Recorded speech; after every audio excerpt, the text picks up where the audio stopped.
안녕하세요. 약에 대한 모든 것을 알려드리는 김지영 약사입니다. 아, 맞다. 영양제 먹어야지. 깜빡했다가 생각났는데 손에 커피만 들고 있어요. 왠지 찝찝하기는 한데 안 먹는 것보단 나을 거야 하면서 커피로 영양제 드시는 분들 있으시죠? 오늘은 왜 커피로 영양제 드시면 안 되는지 알려드리려고 합니다. 영양제는 물로 드시는 것이 제일 좋습니다. 첫 번째로 커피를 마시면 화장실을 자주 가게 되는 것을 모두 느끼실 텐데요.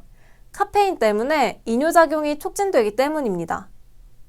따라서 우리가 기껏 노력해서 넣어준 영양제 성분들도 충분한 시간 동안 흡수되지 못한 채 소변을 통해서 이용되지 못하고 몸 밖으로 빠져나가게 됩니다. 특히 비타민 B군, 비타민 C와 같은 수용성 비타민의 경우 배출량이 많이 늘어나므로 일반적으로 커피와는 2시간 정도 간격을 두는 것을 추천드릴게요. 두 번째로 위장장애 때문입니다.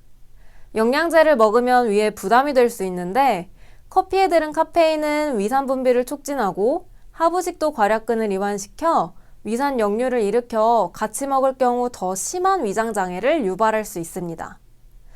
또 당과 크림, 유지가 많이 들어간 커피 음료는 특히 더부룩함까지 생기게 하여 위장장애를 더 심하게 일으킬 수 있으니 함께 드시지 않는 것이 좋습니다. 세 번째로 영양제 성분과의 상호작용 때문입니다. 이것은 커피 말고 녹차, 홍차 등에도 해당이 되는데요. 차에 주로 많이 들어있는 탄닌이라는 성분은 미네랄의 흡수를 방해합니다. 탄닌은 금속을 흡착하는 성질이 강해 우리가 채워넣은 미네랄과도 결합을 잘하여 체내 흡수를 방해하게 됩니다. 특히 칼슘과 철 같은 경우는 원래도 흡수율이 좋지 못한 영양 성분인데 커피와 함께 마실 경우 흡수가 더욱 방해됩니다. 또한 커피는 소장에서 분비되는 비타민 D를 흡수하는 수용체를 차단하기도 합니다. 네 번째로 영양소가 파괴될 수 있습니다.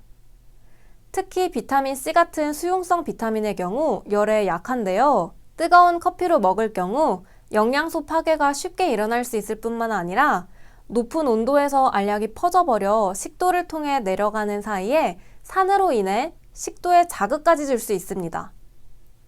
뜨거운 커피만 마셔도 식도암의 위험이 생길 수 있다고 하는데 설상가상으로 산으로까지 공격하면 더욱 치명적이겠죠? 마지막으로 카페인의 적정 용량이 초과될 수 있기 때문입니다. 영양제 중 피로회복제 같은 경우 간혹 카페인이 함유된 경우가 있습니다. 따라서 커피와 마실 경우 너무 많은 양의 카페인을 무심코 섭취하게 될 수 있으니 같이 드시지 않는 것이 좋겠습니다. 커피로 영양제를 먹으면 효과가 뚝 떨어지고 내 위에도 부담을 줄 수 있다는 사실 기억해 주세요. 커피 이외에 자몽 주스와 같은 과일 주스도 약물과 상호작용이 있는 경우가 많으니 될 수 있으면 영양제는 물로 드실 것을 추천드립니다.